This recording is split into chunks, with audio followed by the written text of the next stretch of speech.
Yack. You're listening to Yack. Yack is the official podcast of the AAF Greater Lehigh Valley Ad Club.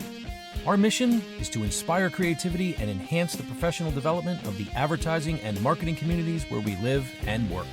I'm your host, Bill Childs, and I'll talk with artists, designers, writers, directors, photographers, along with those who work in a creative capacity. Our aim here is to serve as a creative resource to help you stay informed, entertained, and above all, inspired. But first, I want to thank ASR Media. We appreciate your support and collaboration. I have been extremely fortunate during my career that many great people came into my life at the right time to guide and nurture me to the next level of my creative journey. Today on the podcast, I get to talk to one of the mentors who helped me discover my passion for great creative, John Hayes. John was the GM of Adams Outdoor Advertising when I met him for the first time. The year was 1999, and I was ready for a new challenge. Shortly after that meeting, he offered me an art director position, and I eagerly accepted. Back then, John was restructuring Adams to go all in by using the power of creativity and great design to reimagine Adams Outdoor Advertising as a branding tool, not merely a company that sells ad space on the side of the road. I still remember the day he shared his new vision for the company. And while I didn't know it at the time, I was about to experience a paradigm shift in how I would view advertising, design, and creativity for the rest of my life. John and I talked about the genesis of that idea and how everything started to fall into place once he found the right mix of talented people he believed could help deliver the results he was hoping for. We also talk about his creative leadership, the importance of good messaging, and what it means to be a servant leader. John also shares his approach to helping clients see the big picture by getting them to understand why not taking a risk is actually the biggest risk of all. Even though I only worked at Adams for 2 years under John's leadership, his lessons and guidance have stayed with me throughout my career. These days, John is enjoying his retirement after a long career in sales, marketing, and advertising. I'm grateful I met John when I did. Our lives intersected at a point where we both needed each other's unique talents. Like any great outdoor advertising campaign, John's lessons were simple to comprehend, and his messages had a lasting impact. Here is my Yack with John Hayes. All right, here we are. John Hayes, welcome to Yack. Good to be with you. How are you? How you doing? I'm doing well, thank you. And you?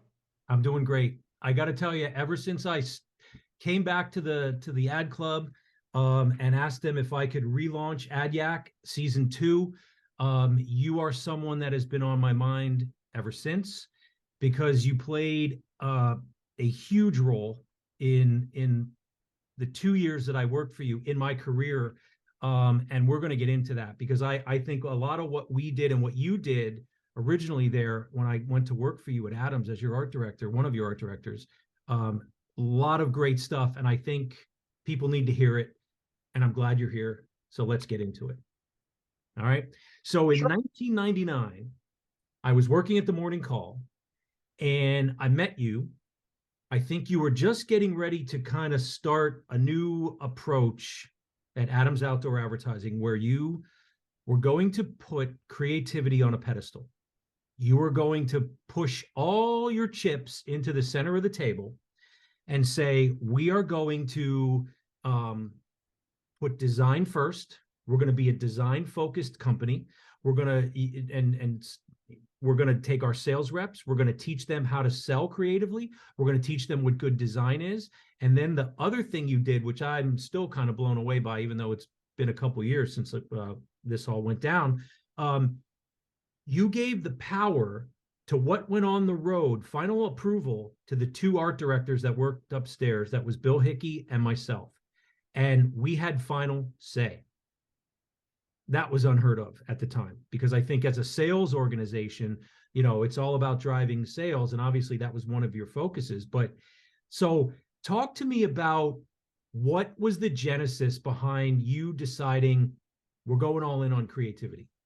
When you are managing a business, as I was, there's usually a crisis du jour, and on days when you don't have a crisis, you have some time to think. And when I was thinking, I was thinking about what are the problems that I am having that are less acute and more chronic. And they were problems that many businesses have. How do you recruit good quality people? How do you retain good quality people? How do you how can you get the community to embrace billboard advertising? At the time, billboards were somewhat seen as, I think, a necessary evil.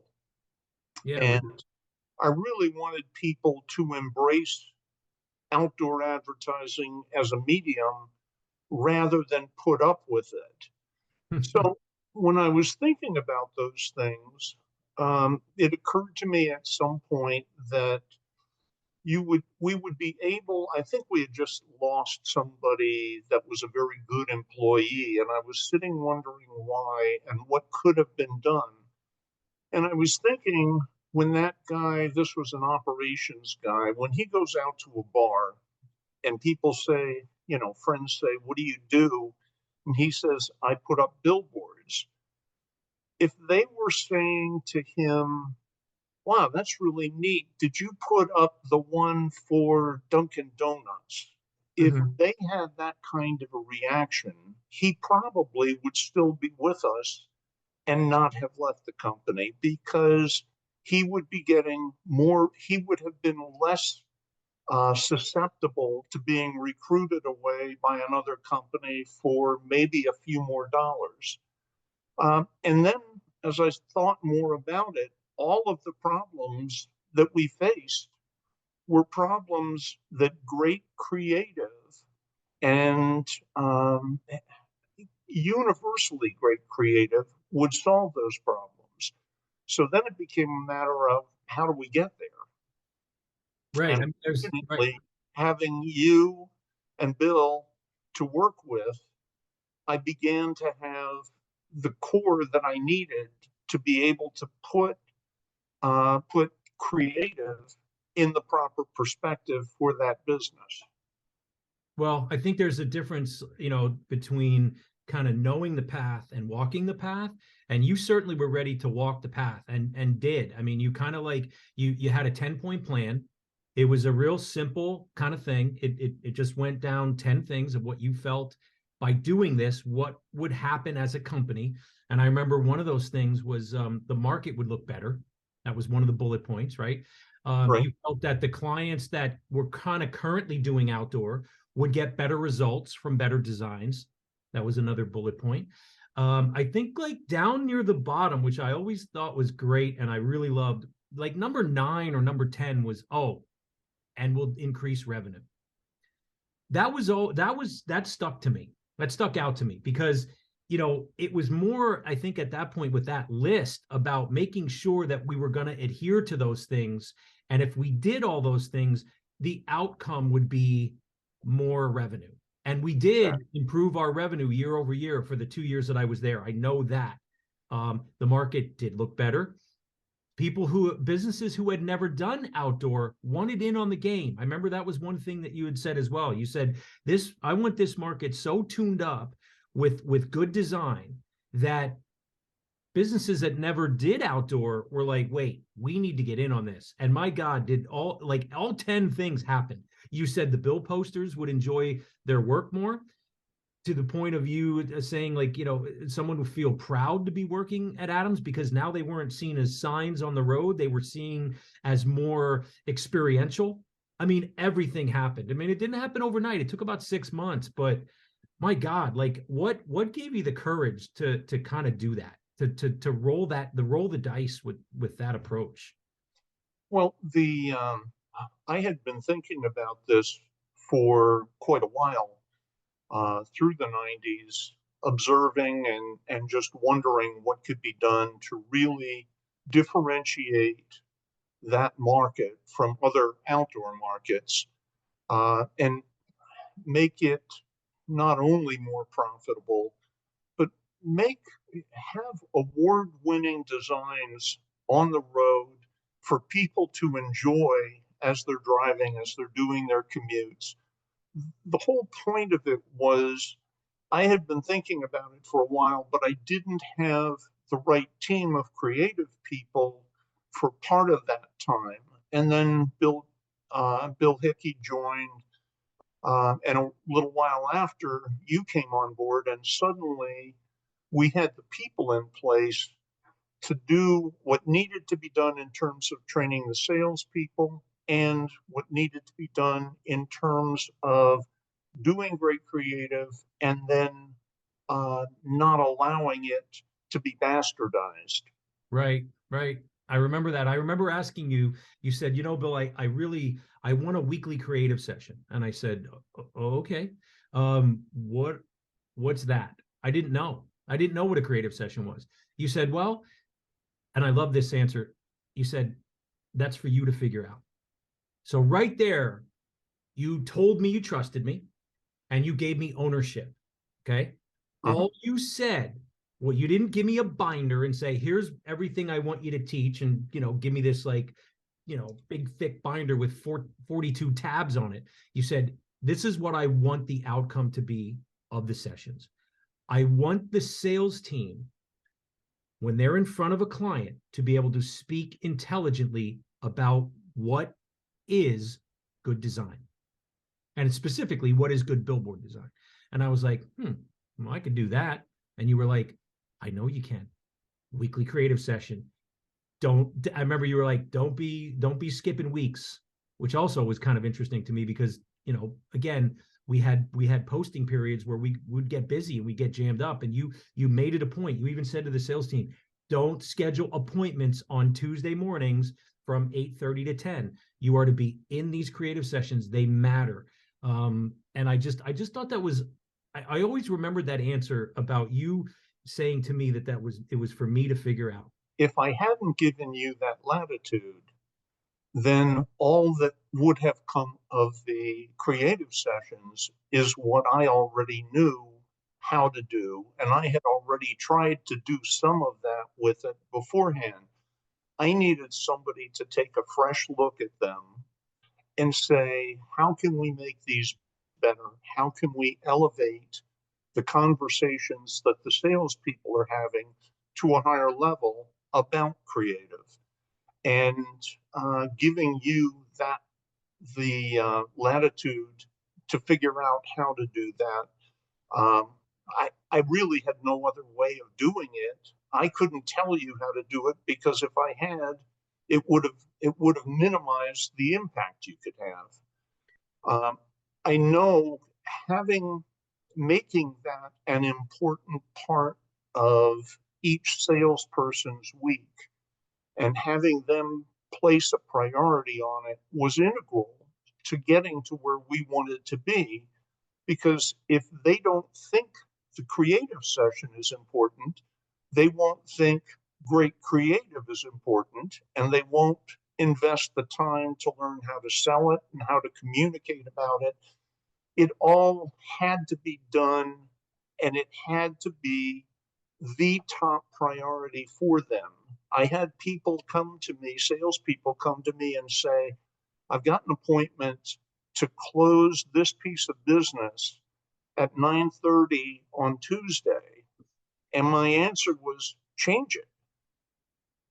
If I had said, okay, you're excused, then I have suddenly said creative is not the most important thing. 100%. Yep, I agree. Yep. The most important thing is get the business, and that wasn't where my head was at, or your head for that matter. No, and you gave me the latitude and the kind of the approval or the permission to kind of run with it. And I remember thinking to myself, and Bill Hickey and I had talked about this. I said, there's going to come a time when there's going to be a really huge sale, and that's when we're going to see whether or not they're serious about this or John's serious about this, right? And my God, boy, did that test come in the form of an RCN campaign for Music Fest. I got the job. I was tasked with coming up with the creative that they were going to do.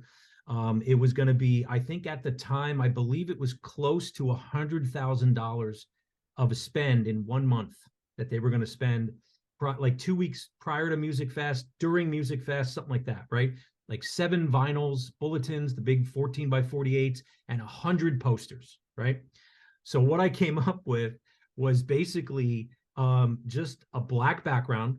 Their colors at the time were orange and black and yellow. They had, that was kind of like their color scheme, and white. And I just put a musician on the board on one side, no text, no copy, and then an RCN logo, the bottom right. That was it. Okay. Presented it to the client.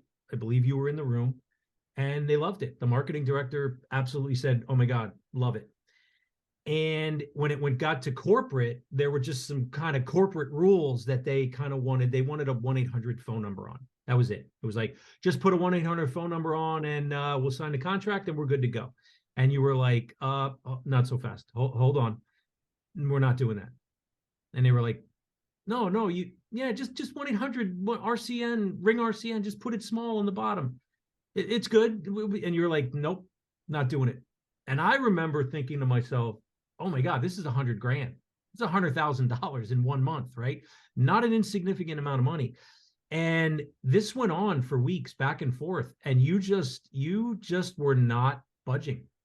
I remember this. And I think I even went to you, John, and I said, John, listen, this is a huge sale. I understand, we're in a business where this is a business. This isn't a charity. And it's not, about, what's the best creative we can get up for me for my ego. I'm okay with 1-800 ring RCN. I'll put it small. And you're like, nope, not doing it, for that very reason, because then it would have shown that you were willing to compromise. So the fact that you were not willing to compromise and you were willing to walk away from that sale, I believe, is what saved it. And ultimately, it ran without 1-800 ring RCN. It did. It's pretty much the same mentality. If I had said, okay, we'll do that, what I have communicated to the creative team, what I have communicated to sales, what I have communicated to the market is that something less than the best that we can do is acceptable. And I didn't want to send that message to any of those groups. I wanted them to look at a campaign done the way it ought to be done for purely artistic purposes. And that's exactly what that campaign was.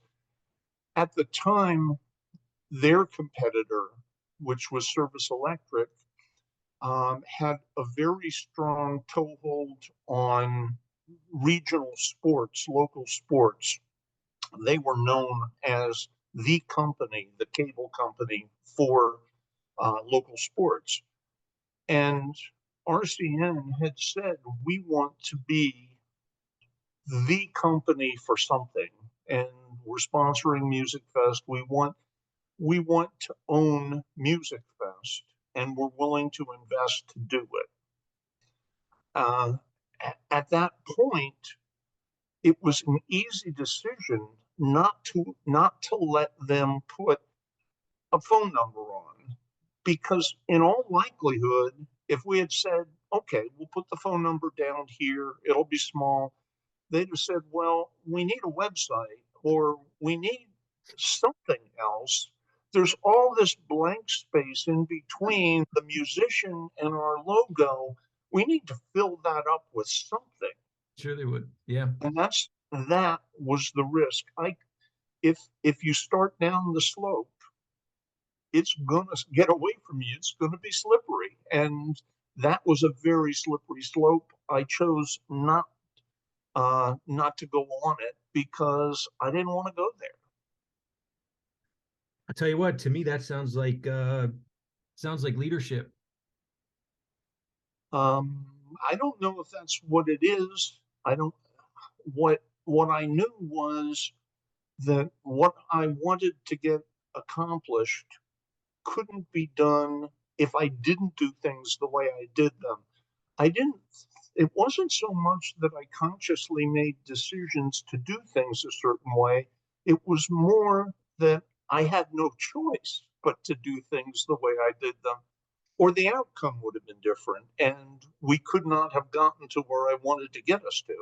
Well, and you also laid down the gauntlet. I mean, you kind of wanted to live the best example of your new approach, right? So it wouldn't have helped anybody if, you're willing to compromise and then telling everyone else they can't compromise. That's what I mean by, like, you kind of had to take the lead. And, it was just a series of, unfortunate, I don't know if you will call it unfortunate, but it was an interesting convergence of, your approach, an unbelievable billboard campaign, and it all just kind of came together, and it was almost like, okay, your call, what do we do? And you said, I know what we're doing. You never wavered. You said, we're not.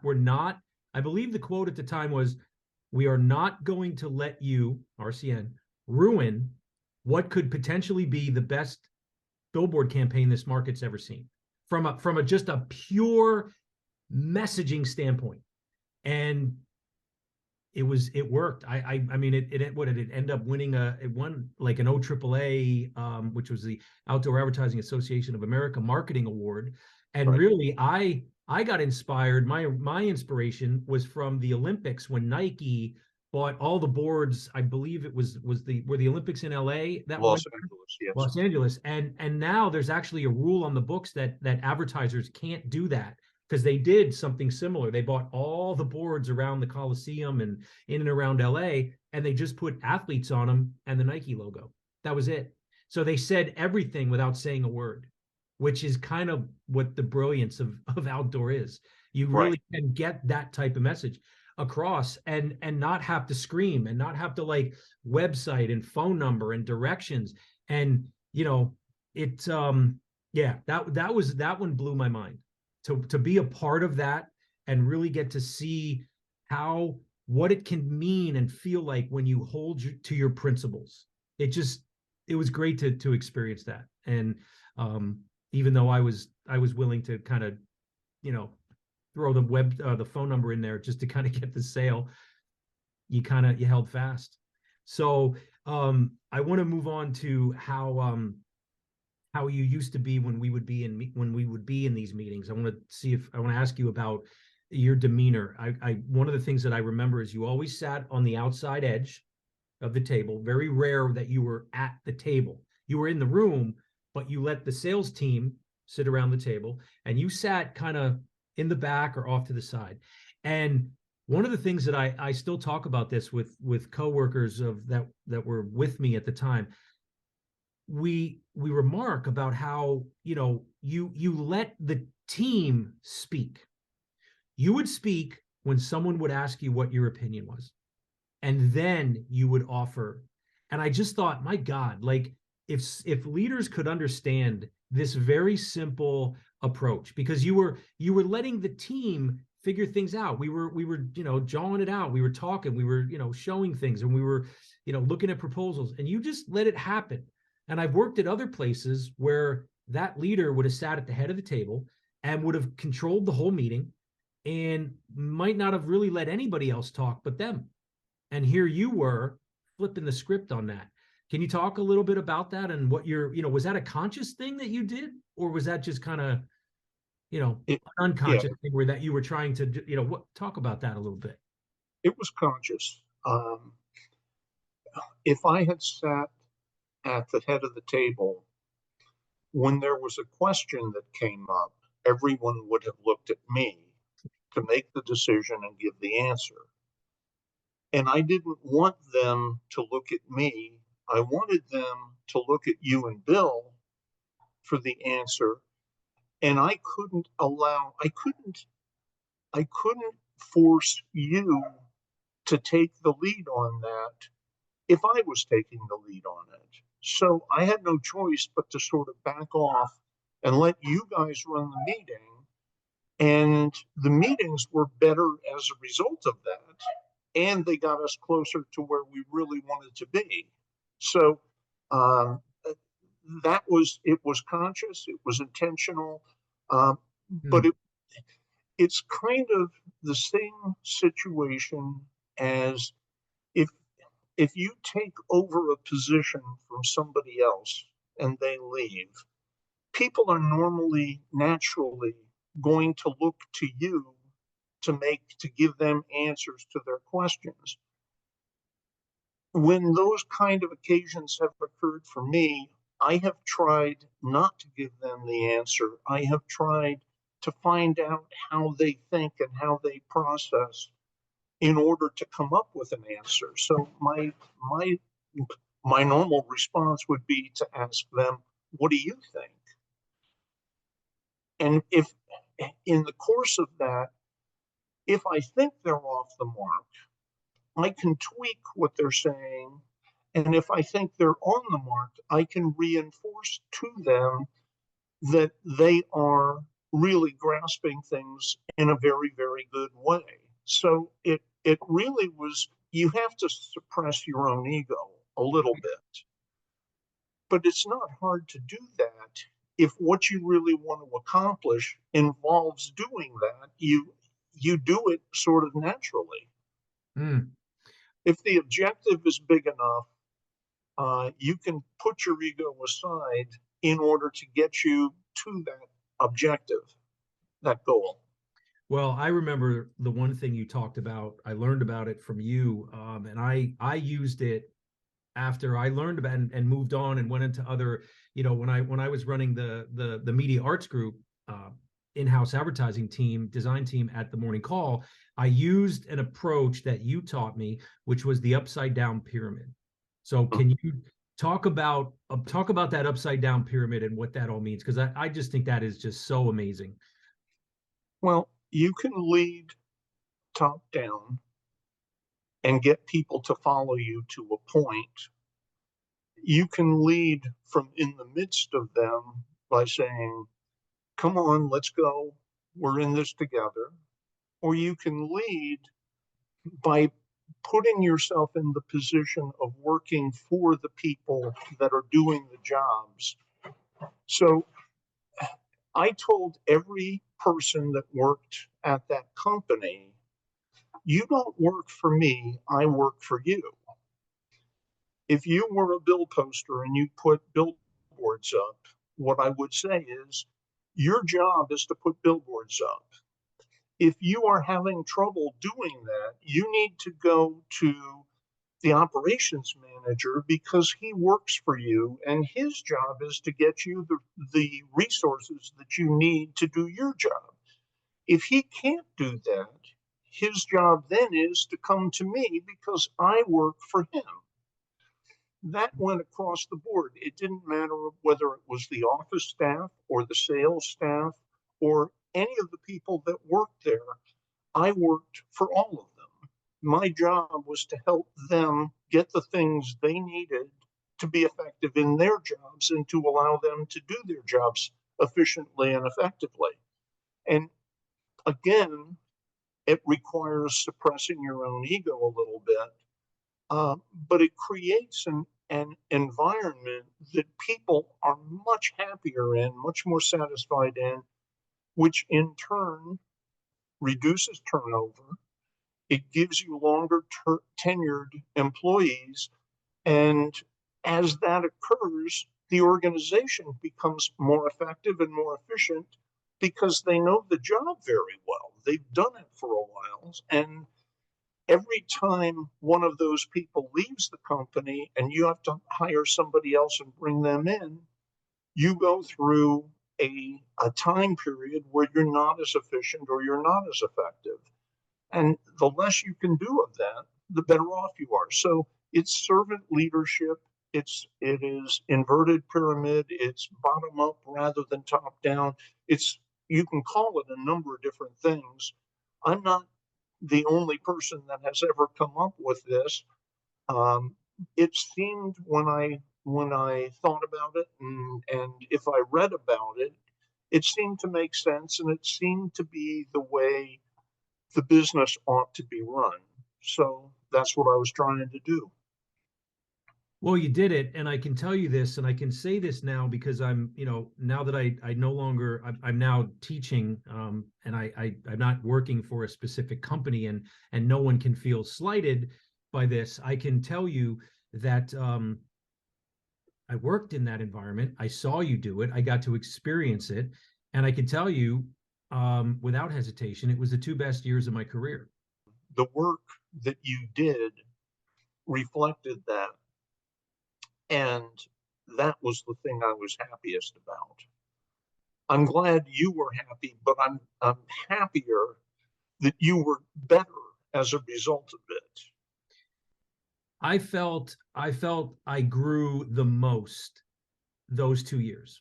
I was on a path, I was on a mission, at least in kind of what I wanted to do with my career.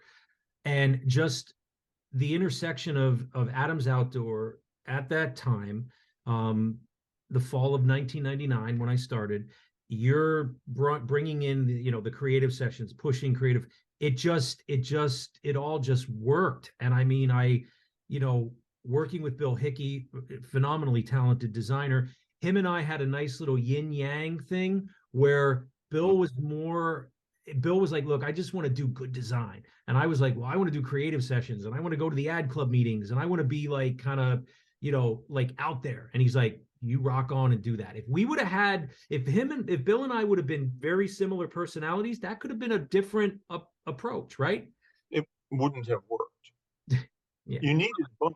You were an exceptional designer. He was an exceptional designer. Your designs didn't look similar or identical. They looked very different because you both brought your own perspective to the problem that the customer had. If you two had been more similar, you wouldn't, or nobody would have been able to take the lead in one area without the other guy feeling threatened or Right. stepped on. Right. The way it worked out, you took the lead in the areas you were most interested in. He took the lead in the areas he was most interested in, and you played off each other very well. And by the way, we were also very fortunate to have a very good team of people. And I'm not talking just about sales or creative, although both of those they were really, really solid teams. But our operations people, Oh yeah. our office staff, Mhm. our accounting people, everybody in that organization was good, and it was partly dumb luck in hiring because you can't bat 1,000 when you're doing that, and we were pretty close to batting 1,000. So we assembled a very, very, very strong team of people. I agree. I mean, I've always was very adamant. I don't know where people always thought that I do see sales and creative, they have to work together. You need both. I don't think one is more important than the other, but you need them both. And if they're talking to each other and there's respect there, you open up a whole other realm of, which is what I think you did by elevating creativity up to the same level as sales. That's kind of the brilliance of what I thought you did. And then basically created the playground for all of us to kind of roam around in. I mean, Bill Hickey, I think, was way better designer than I was, but I learned a lot from him. And conversely, he said to me, Bill, he said, prior to you starting, I was kind of getting I was in the business for 9 years. I was a little burned out. He said, what you did for me, you came in and were so, he's talking about me. I was so, infectious and so excited and passionate about this new medium that I was getting. It reignited his passion. So that's where you got lucky, or Adams got lucky, in the sense that we both positively charged each other up. I was in awe of his talent. He was like, why is this guy so excited about billboards? Maybe I need to get more excited again about billboards. And it was like it just worked. And to your point about, while he was clearly could run a creative session, I was more comfortable kind of doing that show stuff, gathering that material. And he was more than happy to say, go do it. I don't care. It just worked. And, it's funny. Ego has come up a couple times already. And I think ego is what is just, it trips up so many managers. It trips up a lot of creative people because there's a lot of ego in this, on this side of the fence, on creativity. And when you can push that down and serve the idea, or be more interested in seeing the people that you're working with grow than your own self grow, that's the promised land. It's almost like, again, it's servanthood, it's leadership, servant leadership. I think when you can do that, when you can really be truly invested in your team to the point that you just want to see them succeed in the worst way, and you're the one providing that opportunity, right? Yes, I think you're right that ego is a major cause of that. I think there's two. The other one is insecurity. Mm. And I think in many cases, managers tend to become insecure when things aren't going as well as they had hoped they would. And the insecurity manifests itself in them asserting themselves more into the processes that they're Mhm. supposed to be overseeing and not doing. If you can shed the insecurity and trust the organization will grow to meet and exceed your expectations. If you allow the insecurity to take over, you begin to limit how far that organization can grow and how much it can blossom. Yeah. Ego and insecurity to me are the two biggest drawbacks that corporate America has to address and generally isn't doing a great job of addressing. I don't know who told me this. You might have mentioned it to me one day. I think you might have said, listen, you want to shine a spotlight on yourself, shine it on others. Yeah.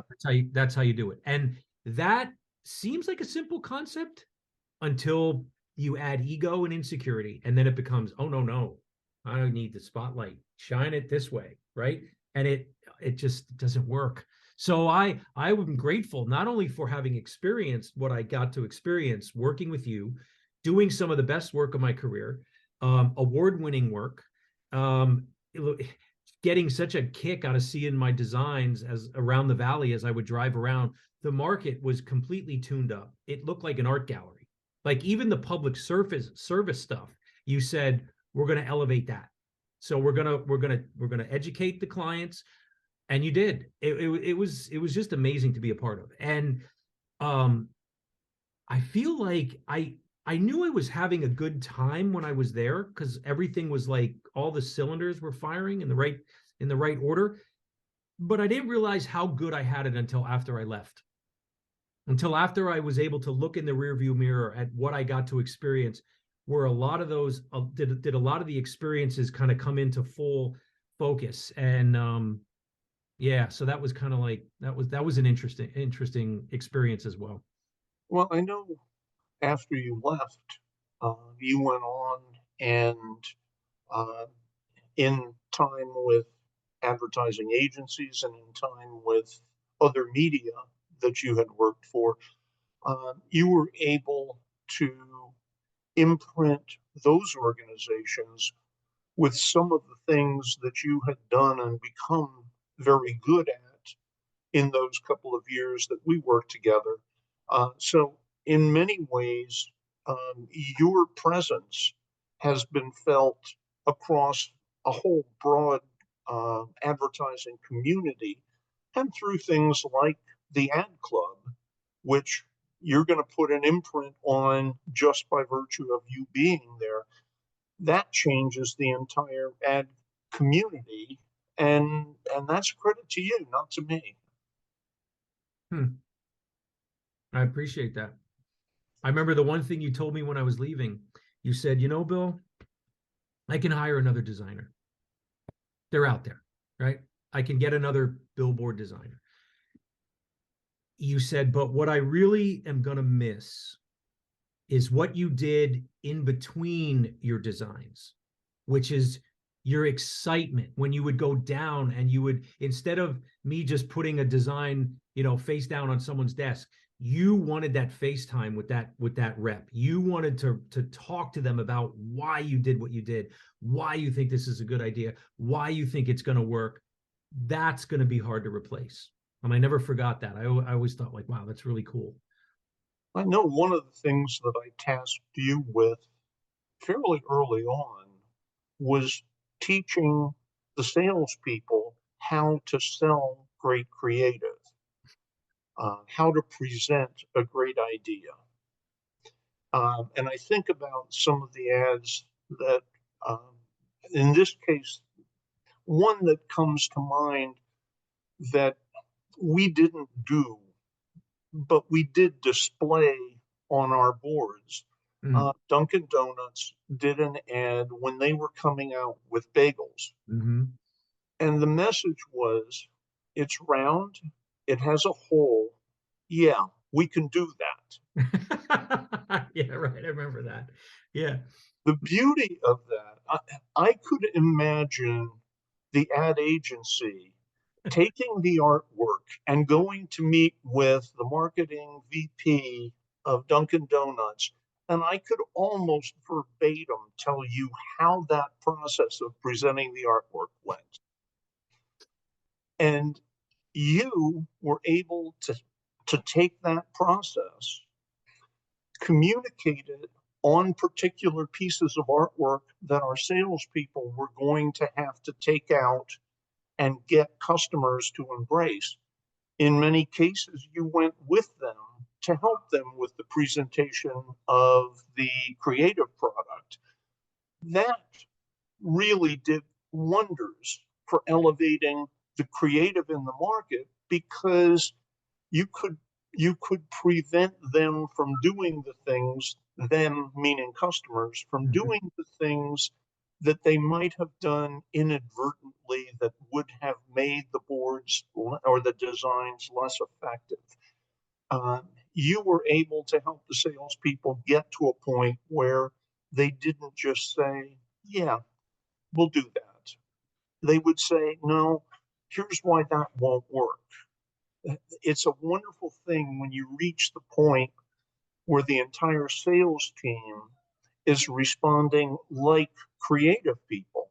Yes, I saw that We happen. approached that point with you and Bill leading the way. Absolutely. I love the whole process. And I remember the one time you said to me, you said, Bill, I'm going to take a little bit of time at the creative session next week or whatever time you need to come up with something. But your task to me was just come up with something great. I'm like, okay, what do you mean? Just make it great. Whatever it is, just make it great. And I was like, okay. Yeah, I'm like, what's this for? And you're like, I'm going to teach the sales team how to sell a tough concept. So make sure it's really great. And I was driving with Bill Hickey. We were coming back from lunch. We were on 22. And I said, Bill, do you have a pen in here or something? Because I just had something come to mind and I need to remember to write this down. I think this might have been before cell phones. And I don't think flip phones were real good with texting. So an ad for Dunkin' Donuts, and it was serial killer, and it was again a black background, white lettering that looked kind of like almost like ransom lettering, and it had a bagel in the corner. And the idea was that no one's eating cereal anymore, and this little round thing of dough with a hole in it is taking cereal and it's killing cereal. So I remember doing the design. I did it in a 14 by 48. I brought it into your office and I showed it to you, and you just had this big smile. You just like had this like Joker smile that went up on your face, and you said, "That'll do." And I remember you told everyone in the team in the room that they were Dunkin' Donuts franchisees owners, and you were from corporate and you were presenting the new campaign. But it was really cool the way you did it. And I've presented creative like this ever since that day. Is you cannot just turn it over and say, what do you think? You have to step them through the process of why you did what you did. And the one thing that I've used, oh my God, countless times, is you told everyone in the room, you're going to be uncomfortable when you see this. That's a normal reaction. It's okay. And that disarms clients. I've used that when I've presented logos. Anything that is new, I would say you're going to be uncomfortable with this. That's okay. I've been living with it. When I turn it over, don't feel like you need to have an immediate reaction. Let it sink in, marinate with it. And John, I got to tell you, it works. People appreciate that. As long as you're coming from a place of authenticity, you can't fake that. You got to, right? It has to be, this is why, this is the reasoning, this is why this font, this is why the phone number's not there, why the website's not there. And I learned that from you, and I've used that. And I wish I knew I could calculate the number of sales that I've made off of that. I remember when I had to present Service Electric, their new 2 Sports logo. Now I know sometimes agencies, they'll do the dog and pony, they'll bring a client in, there might be 50 logos on the board. You know how many I presented? 1. I had it face down. They sat down. I talked to them about, well, actually, I repeated to them what they told me, because it's kind of like a, get prime the pump a little bit with them kind of saying, yep, we did say that. Yes. You're kind of conditioning them to say yes. And then I turn it over, and it's exactly what I said it would be. And they're like, we love it. Done. And I was like, that's an Adams approach right there. That's a John Hayes Adams approach. And then they said to me, can you do another logo for us? I was like, yeah, what do you need? They're like, we need one for Sports Scene. I said, come back in 2 weeks. I had 1 logo. I presented the 1 logo, talked to them, turned it over. They're like, yep, we're done here. Done. That's how you do it. And I've seen it go the other way too, where someone would have, 15, 16 logos. Clients, they get overwhelmed. They like one thing from that, one thing from that, one thing from that. Can you make this change? And now you're into like all these rounds of revisions. It's just crazy. When it's done properly, it's a beautiful thing. And I just think that was the serial killer. I mean, you can talk to that about how what happened after that. That had a whole little backstory on its own after that got presented in the room. But do you remember that? I'm not sure I do, but they all wanted to run it. They all wanted to run it, but no Dunkin' Donuts around here would touch something with the word killer on it. But they all were like, that's amazing. We want to do that. So what the backstory was, it went into the art bank, and it got picked up in a market, I think in Michigan. And they took the Dunkin' Donuts logo off. They put a Morning Fresh Bakery logo on, and it went up, serial killer. And then it did well in that market. And then it went all the way to the national Addies. Yeah. And came up short, but it was a national Addie. And Karen Gumakis did actually take that design to Arnold Worldwide up in Boston, who had the account, showed it to the account guy and said, yeah, that's amazing, but we can't run it. And she was like, why? And he just said, because we didn't think of it.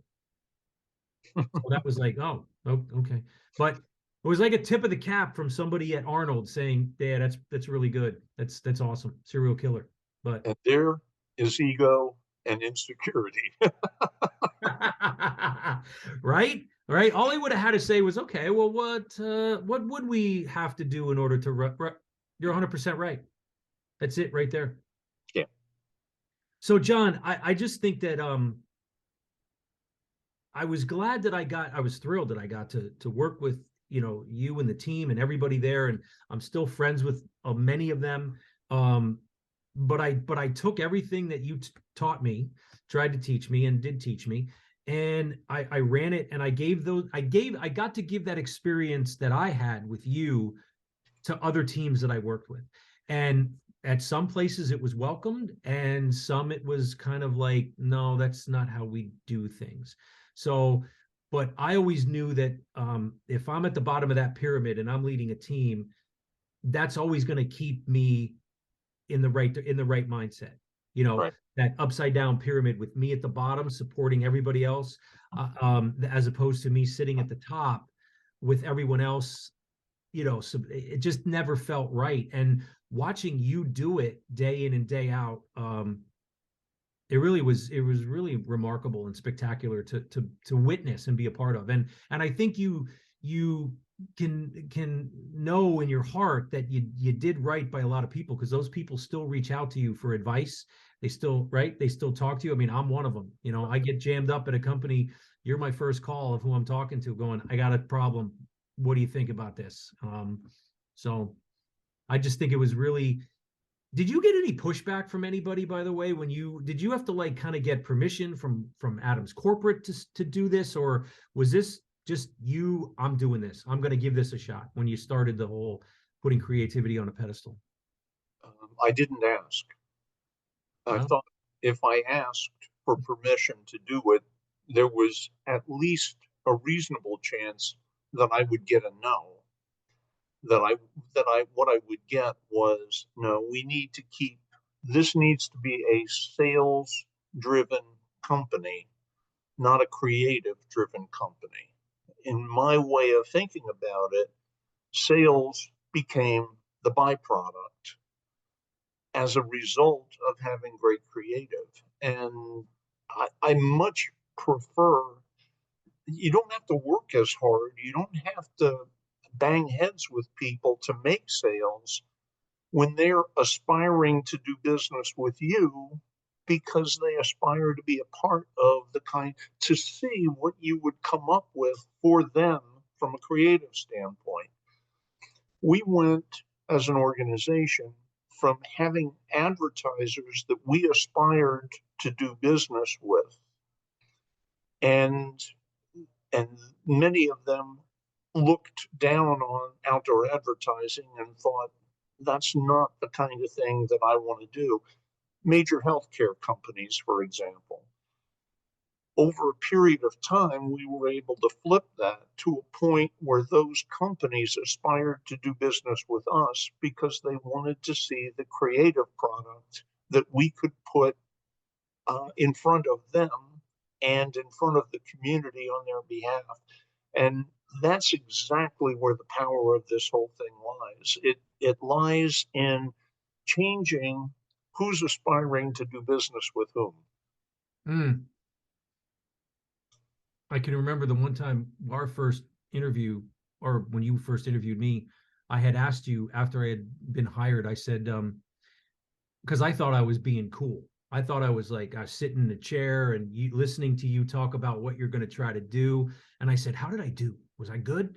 And because I thought I was like, I just thought I was like not giving you anything. I was just taking it all in, being cool as a cucumber. And you were like, I think if I would have kept talking, you would have exploded at some point. And I was like, really? Because I thought I was doing so good to like kind of just be like, mm-hmm, mm-hmm. And you were like, no, you were like literally going to explode out of that chair. Because I just wanted the chance to do that and to do outdoor, to take something that's just pure messaging. You have no audio, you have no moving pictures. It's purely concept driven. And I'll share something with you. I don't know if you know this, but my first day at Adams, there was a creative session. I sat around the table and I came home that night and I thought to myself, I can't do this.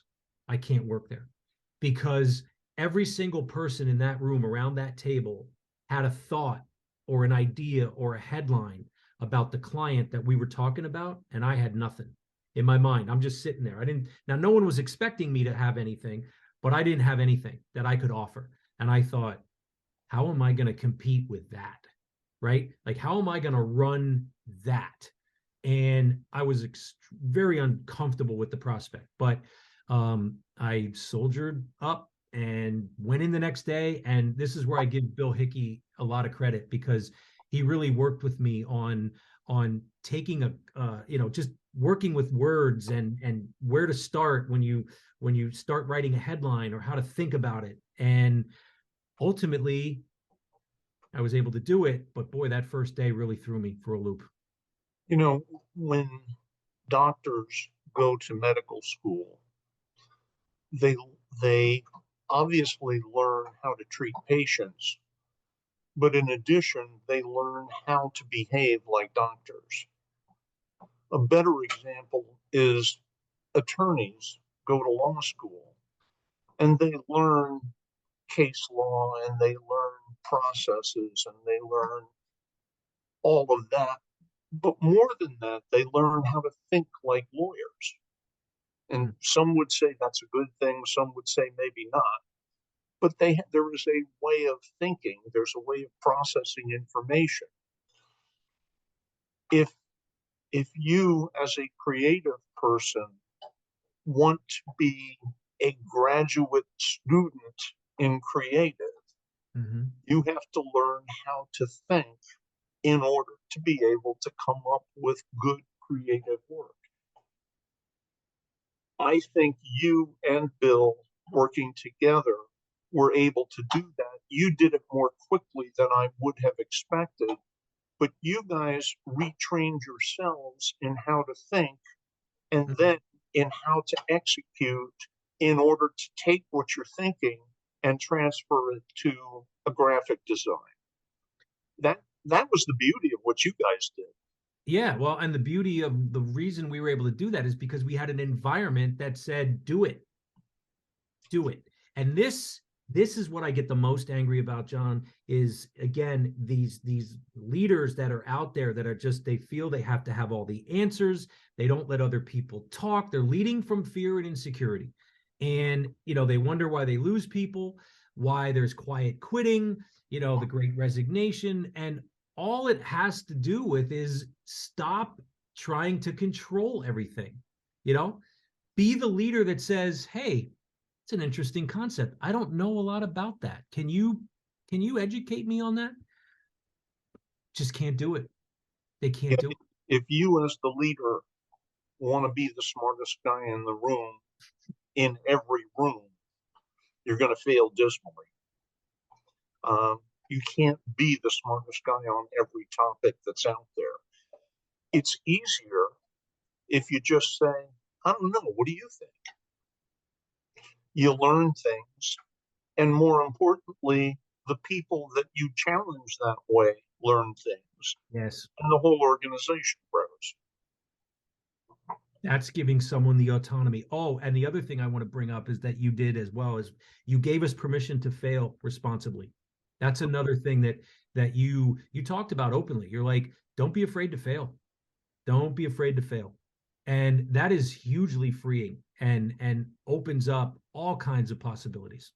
Really, that's almost like, doctorate level leadership to me is when you start talking about employees giving them the permission to fail. That's a whole other, that's a master class level, right? I'm talking about a level that I think most people should be able to grasp of just like, leading with less fear and insecure or ego and insecurity. But you did that as well. You told us, if we're not failing from time to time, we're not doing enough. We're not trying enough. We're not pushing the outer limits of the envelope far enough. Right. And I'll tell you what, it got to a point, that environment got to such a point that the ideas were just, they were just in the air. You just had to pull them down. And there was no fear that anybody had to say it out loud, because that's where I learned, and I learned it also too from Dan Ross, is that sometimes you can get a good idea on the way back from a bad one. So don't ever, and see, that's another thing that you gave us permission to do, is don't sit on something, say it. Just say it. John, I did things in those creative sessions that at other companies I probably would have been written up for, or at least talked very strongly about. Don't do that next week. Do you remember some of that stuff? I mean, I had candles in there. We were reading poetry. I mean, I was just trying things because you gave me the permission to do that. It's so freeing. And I really wish people, creatives especially, could have an experience like this at least once in their life. I'm glad that I got it for 2 years. Would I have liked it to be more? Sure. Would I have liked it to be at all the other companies that I went to? Yeah, 100, sure. But it wasn't, because I think you set up something pretty special. And I'm just grateful that I got to be even there for the 2 years that I was there, because it set me up for the rest of my career. It really has. It shaped me. I'm still affected by it because I still talk about it. And even when I did leave, I left Adams to go to work with Dan Ross at RM Squared. That's the agency that I went to work for. And it was nice to see, because you and him had worked at Adams. So there was a continuation there.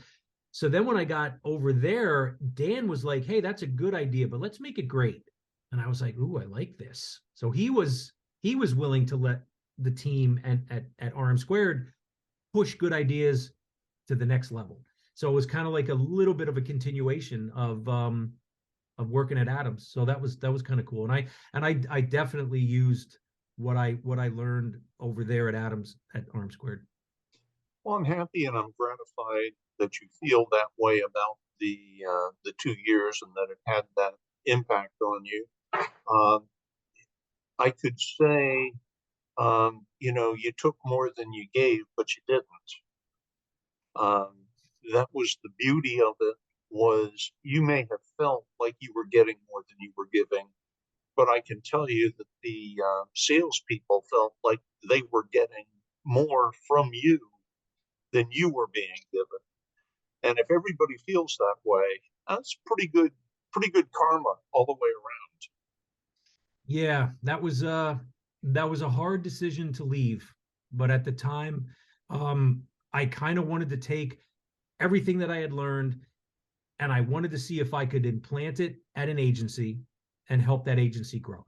And Mhm. really, that's really why I left Adams. There was no other reason other than to see, could I take all this knowledge and information, implant it into another company with another owner, Dan Ross, and see if we can grow it. And that was the challenge, that because I was still being challenged at Adams, but I wanted to get around more. I wanted to get around television and radio and print, because I had the print experience from the morning call.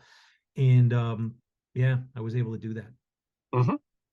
And do it well. We're at such a time right now in the corporate world, and with leadership, it's tough. It's simple, but yet it's complicated, because if you don't understand some of these simple things to do, you're never going to understand them. I think the worst type of leader is the one who doesn't know what they don't know. Mhm. Would you agree? Yes, absolutely. It's If you if you know what you don't know, you will always be on a mission to improve in that area, and that is automatically going to make you better. So, yeah, I do agree with you. Well, John, I think we're about to wrap this up. I want to thank you. And I thank you. I mean, you have been quite the inspiration for me, my friend, and countless other people that worked with you.